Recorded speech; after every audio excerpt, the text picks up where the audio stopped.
حضرت عبداللہ بن عباس رضی اللہ عنہما بیان کرتے ہیں کہ نبی کریم صلی اللہ علیہ وسلم نے فرمایا، قیامت کے دن اہل ایمان کی ایک جماعت اپنے گناہوں کی وجہ سے دوزخ کی آگ میں داخل ہوگی، تو مشرکین ان سے کہیں گے کہ تمہارے ایمان نے تمہیں کیا فائدہ دیا، حالانکہ ہم اور تم ایک ہی گھر میں ہیں جہاں ہم سب کو عذاب دیا جا رہا ہے۔ سو اللہ تبارک و تعالیٰ ان پر غضبناک ہو جائے گا اور حکم صادر فرمائے گا کہ کلمہ لا الہ الا اللہ پڑھنے والا کوئی شخص دوزخ میں باقی نہ رہے۔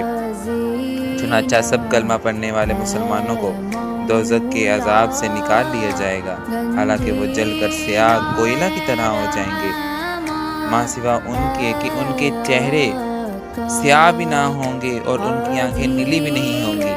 پھر انہیں جنت کے دروازے پر ایک نہر پر لایا جائے گا جس میں وہ غسل کریں گے، تو ان کے جسم سے ہر قسم کے داغ دھبے اور اذیت و تکلیف دور ہو جائے گی۔ پھر ان کو جنت میں داخل کیا جائے گا، تو ان سے فرشتے کہیں گے تم خوب پاک ہو گئے ہو، سو اب تم جنت میں ہمیشہ رہو۔ پھر وہ جنت میں جہنمیوں کے نام سے پکارے جائیں گے۔